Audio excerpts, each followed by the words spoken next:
Halo semuanya, perkenalkan nama saya Raffi Putra dengan 3 digit nama 010 dari kelas Mekatronika A. Oke, pada kesempatan kali ini saya akan menjelaskan tentang materi ROS atau Robot Operating System sesi 1 dan 2. Yang pertama, untuk pengertian ROS adalah framework open source yang dirancang untuk mendukung pengembangan perangkat lunak seperti robotik secara terstruktur dan modular. ROS menyediakan tools, library, dan konvensi yang memudahkan developer untuk membangun dan mengelola perangkat lunak robot yang kompleks.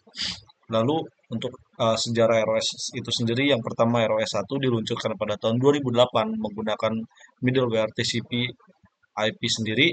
Kini versi akhirnya Noetic akan menjadi EO atau end of life pada 2025. Lalu untuk ROS 2 dimulai pada tahun 2014, dibangun ulang dengan arsitektur modern berbasis DDS atau Data Distribution Service untuk komunikasi real-time dan skalabilitas. Lalu untuk tujuan ROS itu sendiri dibuat adalah untuk mempermudahkan integrasi antara perangkat keras atau hardware seperti sensor dan aktuator dengan software, menstandarisasi komunikasi antar komponen robot, memfasilitasi reuse atau penggunaan ulang komponen robotik antar proyek. Lalu untuk cara kerja dari ROS itu sendiri ada node, yaitu unit eksekusi terkecil dalam ROS. Setiap node memiliki satu tanggung jawab, misalnya mengakses kamera atau mengontrol motor. Lalu komunikasi antar node dilakukan secara asinkron. Lalu yang kedua ada topic and message. Topik adalah saluran untuk komunikasi antara node. Node publisher mengirimkan message ke topik dan node subscribers menerima data dari topik tersebut. Lalu cocok untuk digunakan komunikasi terus-menerus seperti pembacaan sensor. Lalu yang ketiga ada service, komunikasi sinkron dua arah antara klien dan server. Contoh penggunanya adalah meminta solusi IK atau inverse kinematic, membuka gripper, dan lain-lain. Lalu yang keempat ada action, cocok untuk tugas jangka panjang seperti pergerakan robot atau perencanaan lintasan. Lalu dia juga mendukung feedback dan cancel, terdiri dari 3 komponen yaitu goal, feedback, dan result. Lalu yang kelima ada parameter. Data global konfigurasi yang disimpan dalam node bisa dimodifikasi saat runtime melalui command line atau YAML file. Berguna untuk menyetel IP, konstanta algoritma, atau posisi default.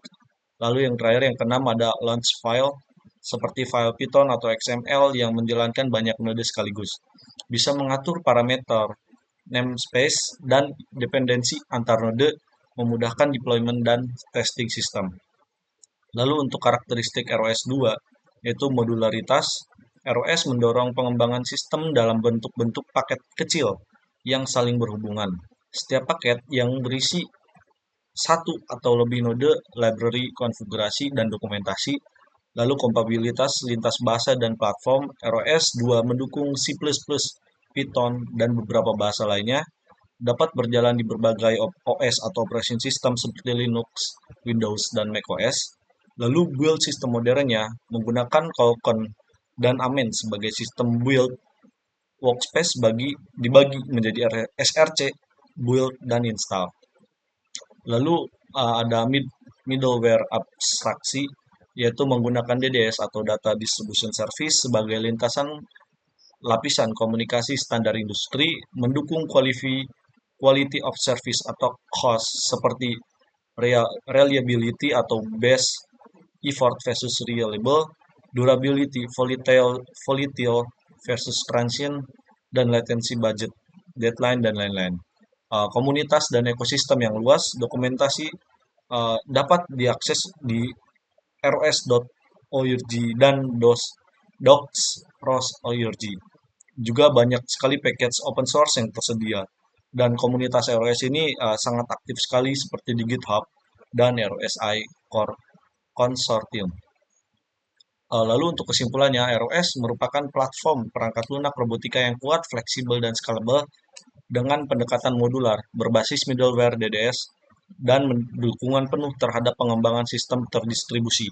ROS 2 menjadi pilihan utama bagi pengembangan aplikasi robotik, industri, dan riset. Lalu untuk keunggulan dari ROS 2 itu sendiri adalah mempermudah integrasi sensor dan aktuator, dukungan sistem real-time dan komunikasi yang handal, fasilitas pengujian dan simulasi dapat dikembangkan secara kolaboratif di komunikasi terbuka. Oke, cukup sekian begitu saja presentasi dari saya Rafli Widodo Putra. Sampai jumpa di lain waktu.